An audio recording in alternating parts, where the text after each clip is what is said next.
സിറാജ് ലൈവിലേക്ക് സ്വാഗതം. സ്കൂൾ കലോത്സവ നഗരിയിൽ ചെന്നാൽ നമുക്ക് വേദിയിൽ നമ്മുടെ പ്രതിഭകളുടെ നല്ല മനോഹരമായ അവതരണങ്ങൾ കാണാം. മാപ്പിള ഇനങ്ങൾ പലപ്പോഴും ഇത്തരത്തിൽ ഏറ്റവും വലിയ ജനപ്രീതി ആർജിക്കുന്ന ഇനങ്ങളാണ്. അത്തരം വേദികളിൽ നമുക്ക് ചില മുഖങ്ങളെ സദസ്സിലും സ്ഥിരമായി കാണാൻ കഴിയും. അവർ വേദിയിൽ നമ്മുടെ കുട്ടികൾ ഗാനങ്ങളും മാപ്പിളപ്പാട്ടും അതുപോലെ തന്നെ കോൽക്കളിയായാലും ഒപ്പനയായാലും അറബനമുട്ടായാലൊക്കെ നന്നായിട്ട് പെർഫോം ചെയ്യുമ്പോൾ അതിനെ പ്രോത്സാഹിപ്പിച്ചുകൊണ്ട് അത് കേൾക്കാനായി പലപ്പോഴും ലീവ് എടുത്തൊക്കെ ആ മത്സരങ്ങൾക്ക് സ്ഥിരമായി വരുന്ന ആളുകളുണ്ട്. അത്തരത്തിൽ ഒരാളെയാണ് ഞങ്ങളിപ്പോൾ നിങ്ങൾക്ക് പരിചയപ്പെടുത്തുന്നത്. ഡോക്ടർ ഫലീൽ ഗഫൂർ. അദ്ദേഹം ഡിഫൻസിൽ ഡോക്ടറായിട്ട് സേവനം ചെയ്യുകയാണ്.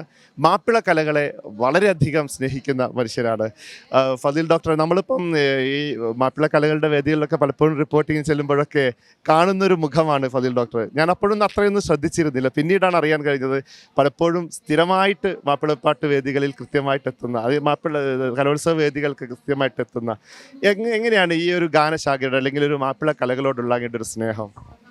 മാപ്പിള കലകൾ നമ്മൾ ചെറുപ്പത്തിലെ ഇപ്പം എൻ്റെ ഉമ്മ ഒക്കെ പാട്ടുകൾ പഴയ ചേറ്റോ പരീക്കുട്ടിയുടെയൊക്കെ പാട്ടുകളൊക്കെ പാടുമായിരുന്നു.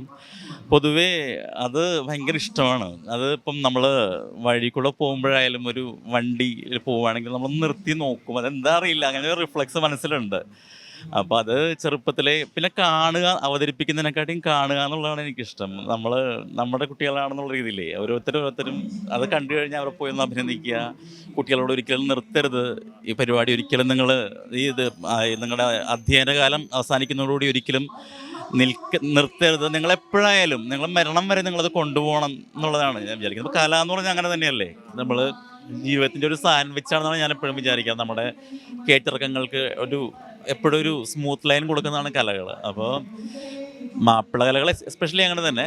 അപ്പോൾ കലോത്സവങ്ങളിൽ പറഞ്ഞ പോലെ അതിൻ്റെ അത് ഒരു കുട്ടിക്ക് കിട്ടാവുന്നതിൽ ഏറ്റവും വലിയൊരു വേദിയാണത്. എനിക്ക് തോന്നുന്നു ഇതിനേക്കാളും വലിയൊരു വേദി ചിലപ്പോൾ നമുക്ക് ലൈഫിൽ തന്നെ കിട്ടണമെന്ന് തോന്നുന്നില്ല. ഇത്രയും ആസ്വാദകരും ഇത്രയും ആളുകൾ. അപ്പം പരമാവധി കുട്ടികൾ പങ്കെടുക്കുന്നവരത് അവരുടെ ജീവിതാംശമാക്കി മാറ്റുക. നിങ്ങൾ മറ്റൊരു പ്രൊഫഷന് പോയാലും അങ്ങനെ എല്ലാവരോടും പറയാറുണ്ട് ഞാനായാലും. ഇപ്പോൾ ഒപ്പനയായാലും ഇപ്പോൾ കഴിഞ്ഞ ദിവസമൊക്കെ ഒപ്പന നമുക്കത് കണ്ടു കഴിയുമ്പോഴേക്കും ഒരു വർഷത്തിലെ ഏറ്റവും വലിയൊരു ഊർജ്ജ സ്രോതസ്സാണ് കലോത്സവം. അതായത് അതെവിടെയായാലും ഇവൻ ഡൽഹിയിലായിരുന്ന സമയത്ത് ഞാൻ വന്നിട്ടുണ്ട്. നല്ല പാട്ടുകളാണെങ്കിൽ റെക്കോർഡ് ചെയ്ത് വെക്കും, പിന്നെ നമ്മളെപ്പോഴും കേൾക്കും അത്. പിന്നെ അടുത്ത കലോത്സവം ആകുമ്പോഴേക്കും അത് നമുക്ക് ബൈ ഹാർട്ടാവും ഈ പാട്ടുകളൊക്കെ. ശരിക്കും പാടുമോന്ന് ചോദിച്ചാൽ മാപ്പിളപ്പാട്ടാണോ? അപ്പോൾ ബന്ദ് അടുത്തതായി ഇബ്ലീസദുവല്ല സ്വാഹ ആണമാൽ ബീളിത്ത് ചൊല്ലേ യാ ഇബാദല്ലാ ചിപ്പമാൽ ബശിപ്പുറത്ത് കൂടി നീരെല്ലാം ചരദിത്ത് കാത്ത് നിണ്ട് കൊൾവിൻ എണ്ടവൻ ചൊല്ലാം. ഇത് മോയിൻകുട്ടി വൈദ്യരുടെ ഉഹദ് പടപ്പാട്ടിലെ ഭാഗമാണ്. ഞാൻ ഹജ്ജിന് പോയപ്പോഴും നമുക്ക് ആ സ്ഥലങ്ങളൊക്കെ കണ്ടപ്പോഴേ എനിക്ക് എന്തെന്നില്ലാത്തൊരു ആനന്ദമാണ്. നമ്മൾ ഈ പാട്ടുകളിലൂടെയാണ് ചരിത്രം പഠിച്ചിരിക്കുന്നത്, അല്ലാതെ പഠിച്ചതിനെക്കാട്ടിയും ഉഹദ് മല കയറുമ്പോഴും ഇതൊക്കെയാണല്ലോ നമ്മൾ പാടിയത് എന്നുള്ളൊരു സന്തോഷം ഭയങ്കരം. ഞാൻ ഡ്യൂട്ടി ആയിട്ട് പോയതാണ്, നമ്മുടെ സെൻട്രൽ ഗവൺമെൻറ് ഡ്യൂട്ടി ആയിട്ട്. പക്ഷേ ഡ്യൂട്ടി കഴിഞ്ഞ് ഞാനിങ്ങനെ ഓരോ സ്ഥലങ്ങളിലേക്ക് പോകുമായിരുന്നു. ഖദീജ ബീവിയുടെ മക്ബറ അവിടെയൊക്കെ നിൽക്കുമ്പോഴേക്ക് എന്തെന്നില്ലാത്തൊരു പരകായ പ്രവേശം മാതിരിയായിരുന്നു. അത് പറയാതിരിക്കാൻ വയ്യ. പാട്ടുകളിലൂടെയാണത്, പാട്ടുകൾ മാത്രമാണ്, അല്ലാതെ പുസ്തകം വായിച്ചിട്ടുള്ളതിനെക്കാട്ടും ഞാൻ ഇങ്ങനെ പാട്ട് കേൾക്കുമ്പോൾ അതിൻ്റെ ചരിത്രവും അതെന്താണ്, അതിൻ്റെ ഈശ്വരൻ എന്താണ്, എങ്ങനെയൊക്കെയാണെന്നുള്ളത്. ഇപ്പം ഇത്തവണ ചെറിയൊരു പരിപാടി ചെയ്തതെന്ന് വെച്ചാൽ ഒപ്പനയ്ക്കൊരു ചെറിയൊരു വഴുനീളം എഴുതി കൊടുത്തിട്ടുണ്ട്. അത് ആദ്യമായിട്ടാണ് എൻ്റെ എറണാകുളം സ്റ്റേറ്റിലെത്തിയവർ. മുനീർ മാഷിൻ്റെ ആയിരുന്നു. മാഷിന് നല്ല പരിചയം. മാഷ് വെറുതെ ഞാനങ്ങനെ പറഞ്ഞപ്പോൾ എന്നാൽ മാഷ് ഒരു വഴുനീളം എഴുതിക്കുകയെന്ന് പറഞ്ഞു. കണ്ട് അല്ലാതെ വേറൊന്നുമല്ല, അതിൻ്റെ ബേസിക് ഇതൊന്നുമില്ല. അപ്പം അങ്ങനെ കണ്ട ഒരു വഴുനീളം എഴുതി കൊടുത്തിരുന്നു. നന്നായി പാടുകയും ചെയ്തു. അത് യൂസഫ് നബിയുടെയും സുലൈഖ റളിയല്ലാഹുവിൻ്റെ കല്യാണത്തിനെ പറ്റിയിട്ടായിരുന്നു. പുരുഷാരം പുൽകിയ ഊതിൻ പുകമുറ്റിട്ടോതി നിവർത്തി സായന്തന കുങ്കുമമേഘം പുഞ്ചിരി തൂകുന്നേ തുഞ്ചത്തല കൊണ്ടു കിളീകുലം വഹിക്കാലേ വാർത്തകളേറ്റം തുടിയാൽ മിസിരിപ്പുരിയാകെ കോർവയിലാക്കുന്നേ കോർവക്കുരൽ മുന്തിയ ബുൽബുൽ കണ്ണിണയേകിയ ദഹശത്താലേ അരികോരിൽ ബാറക്ക ചിന്താനുഫ് കതിലുഗ്രൻ തളികയണൈന്തേ കോർവക്കുരൽ മുന്തിയ ബുൽബുൽ കണ്ണിണയേകിയ ദഹശത്താലേ അരികോരിൽ ബാറക്ക ചിന്താനുഫ് കതിലുഗ്രൻ തളികയണൈന്തേ അണൈന്തപ്പടി കൂടിയ നാസിൽ പ്രായമതൊപ്പരെ 16 അലമുൽ ഗൈബാകെ സ്വബറിൻ ബീവിയെ പാർക്കാനായി ഹയ്യൂമിൻ ഖദർ ബള്ളാലെ ഫൈജാവാം റാണി സുലൈഖ ഫാത്തിൻ ഗുരു യൂസഫ് മൊത്തായി നീതം നേശത്തോർ. ഇത് ഇപ്പം ഗംഭീരമായൊരു വരികൾ തന്നെയാണ്. അപ്പൊ ഈ മേഖലയിൽ തുടരാനുള്ള ഒരു സാധ്യത ഇല്ല അതൊന്നുമില്ല. അതൊക്കെ ഇഷ്ടംപോലെ നല്ല ആളുകൾ. ഇതിപ്പോ അങ്ങനെ അദ്ദേഹം പറഞ്ഞപ്പോ എനിക്കും ഒരാഗ്രഹം. എനിക്ക് കേട്ടപ്പോ തന്നെ ഇതൊരു ഒരുപാട് നല്ല മെയ്വഴക്കമുള്ള നല്ല പരിചയമുള്ള ആൾ എഴുതിയ പോലെ തന്നെയുണ്ട്. മുഖസ്തുതിയാണെന്ന് ഞാൻ പറയുള്ളൂ. അതല്ല അത് നമുക്ക് എന്നേക്കുമ്പോൾ ഞാനത് ആ പാട്ട് സ്റ്റേറ്റിലൂടെ കേൾക്കുന്ന സമയവും ഒക്കെ മനസ്സിൽ റെക്കോർഡ് ചെയ്ത് വെച്ചു. കാരണം അത് ചെറുപ്പത്തിലെ നമ്മൾ കയറി വന്നതിൻ്റെ ഒരു സന്തോഷം അത് പറയാൻ വയ്യ. ഈ എപ്പോഴാണ് ഇങ്ങനെ സ്ഥിരമായിട്ട് കലോത്സവങ്ങൾക്ക് വരുന്നൊരു സ്വഭാവം തുടങ്ങുന്നത്? സ്കൂള് തുടങ്ങി എൻ്റെ സ്കൂളിലെ ടീമിൻ്റെ കൂടെ ഞാൻ പോകുമായിരുന്നു. അതായത് ഞാൻ പങ്കെടുക്കുന്നൊന്നുമില്ല, കൂടെ തന്നെ പോവുക. ഒപ്പനയൊക്കെ എന്തോ അറിയില്ല, അത് ചെറിയ പ്രായം തുടങ്ങി അങ്ങനെ തന്നെയായിരുന്നു പറയുന്നത്. ഇപ്പം ഒപ്പനയൊക്കെ ആണെങ്കിൽ അങ്ങനെ കണ്ടിരിക്കുക, താളം ഇതായിട്ടും. ഇതുവരെയുള്ള എല്ലാ സ്റ്റേറ്റ് കലോത്സവത്തിനും വന്നിട്ടുണ്ടാവും? 2006 തുടങ്ങി എന്തായാലും മിസ് ചെയ്തിട്ടില്ല. പിന്നെ 2006 തുടങ്ങിയെന്ന് പറഞ്ഞാൽ ഇപ്പോൾ ഒരു 10 വർഷത്തോ അല്ല 20 വർഷത്തോളമായി. അത് ശരി.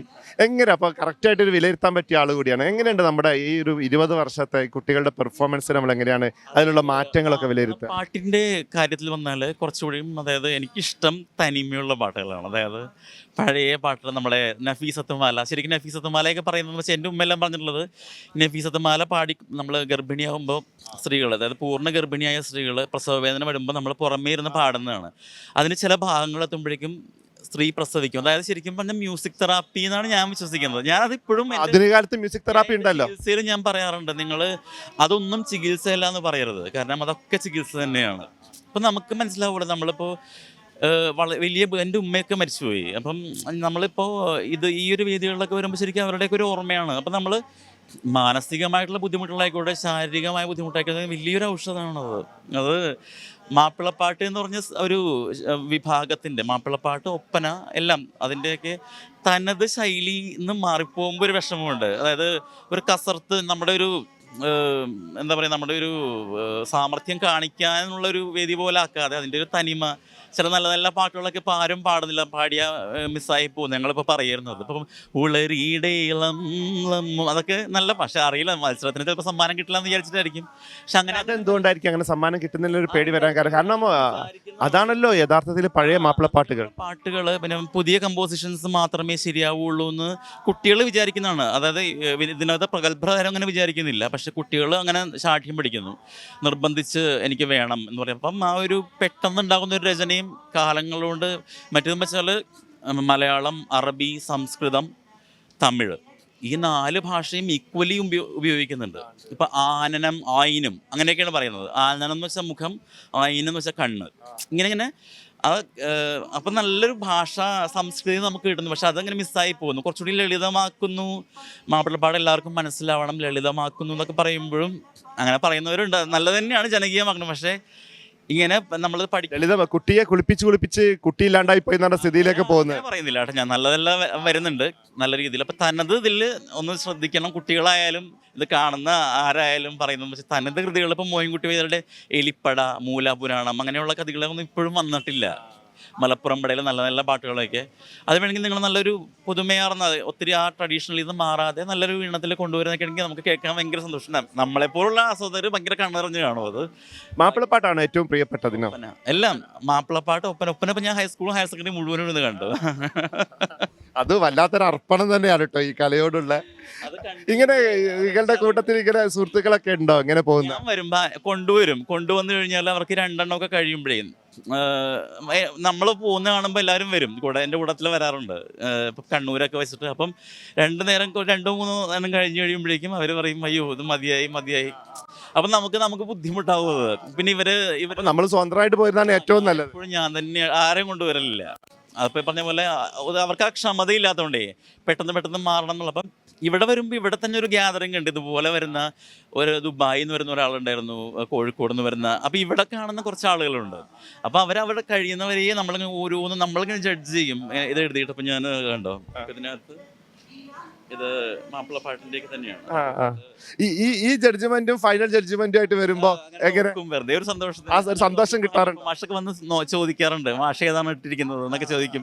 സ്ഥിരം കാണുന്ന ഏതുകൊണ്ട്. അപ്പോൾ നമ്മളുടേതായ ഒരു നെഗറ്റീവാണ് മാഷിനോട് പറയും. മാഷ ഇച്ചിരി ഒന്ന് നമ്മളുടെ അഭിപ്രായമാണ്. അവരുടെ ഒരു ഈഗോനെ ഇതാക്കരുതില്ല. അവർ എത്രയും പയനിയേഴ്സ് ആയിട്ടുള്ള ആൾക്കാർ. നമ്മൾ വെറുതെ ഒരു സുപ്രഭാതത്തിൽ വന്നിട്ട് എന്നാലും ഒരു ആസ്വാദനം എന്നുള്ള രീതിയിൽ ഞാൻ പറയാറുണ്ട്. ഇതൊരു കലയിലും ആസ്വാദനവും പ്രധാനപ്പെട്ട ഇതാണ്. അതായത് നെഗറ്റീവായിട്ട് തോന്നുന്ന കാര്യങ്ങൾ ആ മാഷെ അറിയുന്ന ആളുകളാണെങ്കിൽ വിളിച്ചിട്ട് മാഷെ അത് നമ്മൾ അത്രയും പ്രതീക്ഷിക്കുന്നതാണ് നിങ്ങളുടെ ഐറ്റം വളരെ ഭംഗിയാക്കാനാണ്. നമ്മൾ നിഷ്പക്ഷമല്ലേ, ആരുമല്ല.